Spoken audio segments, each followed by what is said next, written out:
అందరికీ నమస్కారం అండి.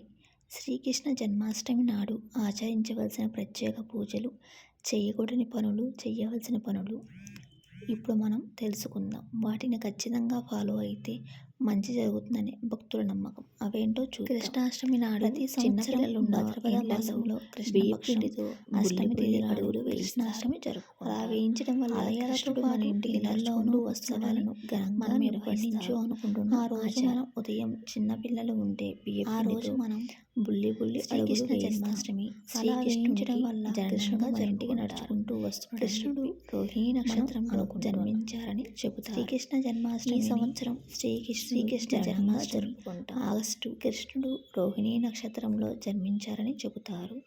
ఈ సంవత్సరం కృష్ణాష్టమి ఆగస్టు 16వ తేదీన జరుపుకుంటున్నారు. ఈరోజు ప్రత్యేక శ్రద్ధ వహించాలి. ఉదయం మొదలుకొని రాత్రి పడుకునే వరకు కృష్ణుడి నామాలు, భజనలు, కీర్తనలు, ఇస్కాన్ టెంపుల్కి వెళ్ళి కృష్ణుడి ఆలయానికి వెళ్ళి మనం దర్శనం చేసుకోవాలి. తప్పకుండా చేసుకోవాలి. కుదరని వాళ్ళు ఇంట్లో పూజ అయినా చేసుకోవచ్చు. అలా పూజ చేయలేని వాళ్ళు నామాలు, చరిత్ర విన్నా సరిపోతుంది. ఆ రోజున ఉదయం నుంచి అర్ధరాత్రి వరకు ఉపవాసం పాటించాలి. ఉపవాసం ఉండలేని వాళ్ళు నమస్కారం చేసుకొని ఉండలేమని కృష్ణునికి విన్నవించుకోవాలి. ఉపవాసం మొదలైన క్షణం నుంచి శ్రీకృష్ణుడి నామాన్ని జపించాలి.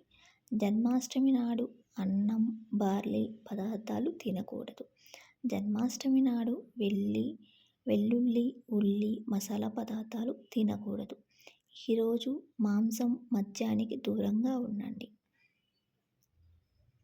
శ్రీకృష్ణుడు విష్ణువు అవతారంగా భావిస్తారు. విష్ణుమూర్తిని మనం ఎంత కొలువై తీరుతామో అంత మనం భక్తి శ్రద్ధలతో పూజ చేస్తామో కృష్ణుడు మనకు తప్పకుండా వరాలు జల్లులు కురిపిస్తాడు. ఈరోజు అయితే తులసి ఆకులను జన్మాష్టమి నాడు తీయకూడదు.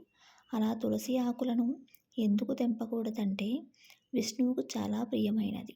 ఈ రోజున తులసిని పూజించటం, శ్రీకృష్ణుని తులసి మంజరిని సమర్పించండి.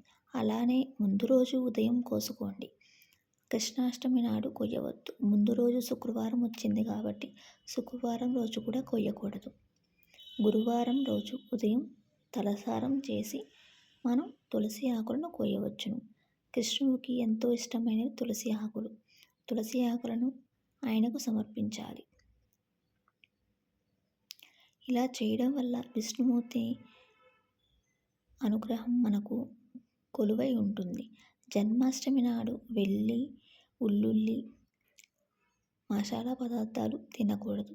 ఈరోజు మాంసం, మద్యానికి దూరంగా ఉండండి. జన్మాష్టమి రోజున నలుపు రంగు వస్తువులను సమర్పించవద్దు. నలుపు రంగు దుస్తులు ధరించవద్దు. ఈ రంగులను ప్రతికూలంగా భావిస్తారు. ఆ రోజు జన్మాష్టమి శనివారం వచ్చింది కాబట్టి నలుపు రంగుకు మనం దూరంగా ఉండండి. కుదిరిన వాళ్ళు శివాలయానికి వెళ్ళి దర్శనం చేసుకోండి. విష్ణుమూర్తికి ఆరాధన, శివారాధన ఎంతో గొప్ప ఫలితాన్ని ఇస్తుంది. మనం విష్ణుమూర్తికి చేసిన ఆరాధన శివుడికి చెందుతుంది. శివుడికి చేసిన ఆరాధన విష్ణువుకు చెందుతుంది. తప్పకుండా శివాలయానికి వెళ్ళి దర్శనం చేసుకోండి.